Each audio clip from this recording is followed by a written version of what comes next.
यदि vector A बराबर 3i cap plus 2j cap plus k cap और vector B बराबर 5i cap minus 5j cap plus k cap हो, तो vector A dot B और vector A cross B के मान ज्ञात कीजिए। तो पहले हम ए डॉट बी यानी वेक्टर ए और वेक्टर बी का अदिश गुणनफल ज्ञात कर लेते हैं, है ना। तो वेक्टर ए और वेक्टर बी के मान लिख लेते हैं पहले अपन लोग। तो हमें vector A dot vector B का मान ज्ञात करना है ना। तो वेक्टर ए और ये वेक्टर बी है, डॉट गुणनफल ज्ञात करना है ना।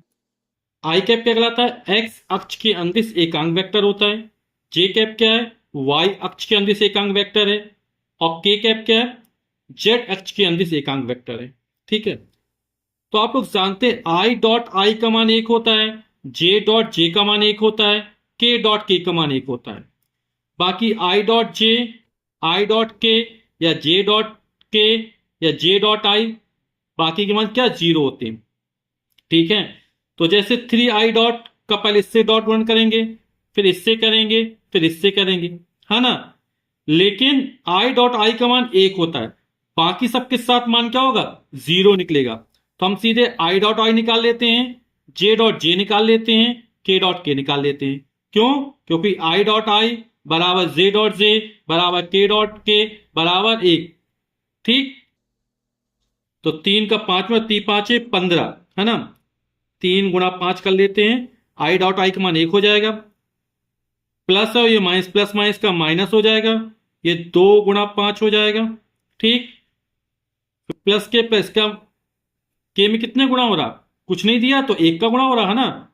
सभी में एक का गुणा निश्चित रूप से होता है। तो प्लस इसका 1 × 1, इसका भी परिमाण एक है, इसका भी परिमाण एक है, या इसका भी गुणांक एक मान लेंगे, इसका भी गुणांक एक मान लेंगे। कितना हो जाएगा? 5 × 3 = 15, 5 × 2 = 10 और प्लस 1, 15 एम को जोड़ा 16 हो गया, और 16 में 10 जाएगा तो 6। यानी vector A dot vector B का मान कितना निकला है? 6 निकल आएगा। अब vector A cross vector B का मान ज्ञात करते हैं। तो अपन ने लिखा vector A cross vector B.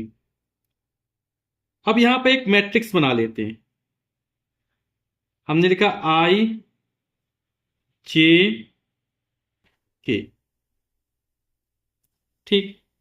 अब वेक्टर ए में आई का गुणांक कितना है? आई में कितने गुणा? 3 का गुणा हो रहा, तो 3 लिख दिया।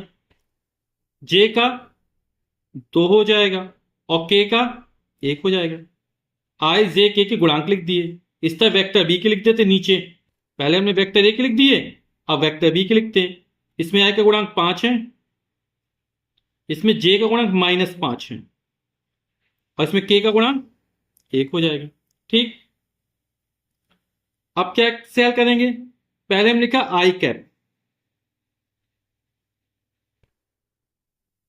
आई कैप लिखा, इसका गुणा इसमें करेंगे, और ये वाला माइनस साथ जाएगा। पहला वाला प्लस में, दूसरा वाला माइनस में। तो 2 × 1 = 2, फिर माइनस लिखा, 5 × 1 = 5, और ये माइनस का 5 होगा, और माइनस पैर से लगा, तो माइनस माइनस +5 हो जाएगा। आई, फिर दूसरा जे माइनस में जाएगा। ठीक।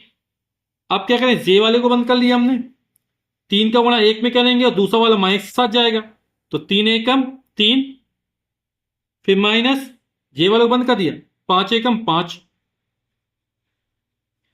फिर प्लस के, पहला प्लस, फिर माइनस, फिर प्लस, के वाले को बंद कर लिया। तो पहले 3 × -5 यानी माइनस का 15 हो जाएगा, फिर माइनस, दूसरा माइनस साथ जाएगा, 5 दूनी 10 हो जाएगा ये। ठीक। आई कैप 5 और 2 7 हो जाएगा, माइनस जे कैप 3 - 5 यानी -2 होगा, प्लस के कैप -15 और -10 हो जाएगा -25। इसको लिख देंगे 7i कैप माइनस माइनस +2 जे कैप और -25 के कैप। तो यही हमारा आंसर हो जाएगा।